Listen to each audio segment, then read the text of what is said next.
படிச்சு என் பொண்ணு 2 பொண்ணு கவர்மெண்ட் ஈஸியா படிச்சு வேலைக்கு போயிடுவான். நல்ல புத்திசாலி கூட படிச்சிருக்கேன் பார்த்துருக்கியா? டெக்னிக்கலா படிச்சு வேலைக்கு போயிடுவான்.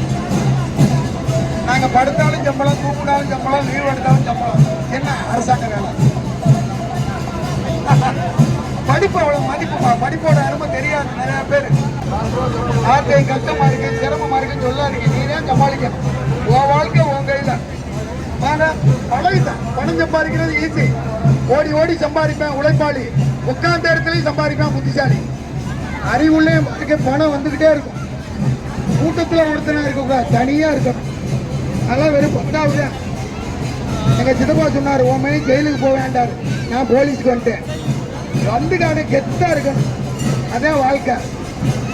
காலையில 6 கிலோமீட்டர் 10 கிலோமீட்டர் ஓடிடுவான். உடம்ப கும்முன்னு வச்சுக்கணும், குடும்பத்தை ஜம்முன்னு வச்சுக்கணும். சும்மா வந்தான் போனேன் சாப்பிட்டேன் தூண்டான், அதுக்கு பேர் வாழ்க்கையில். நல்லா படிக்கணும், நல்லா உழைக்கணும். படியப்பா, தங்கத்திலேயே தேரா இருந்தாலும் ஓடுனா தான் தேரு. ஓரமா நிப்பாட்டி இருக்கான். போட்டு போட்டு போட்டு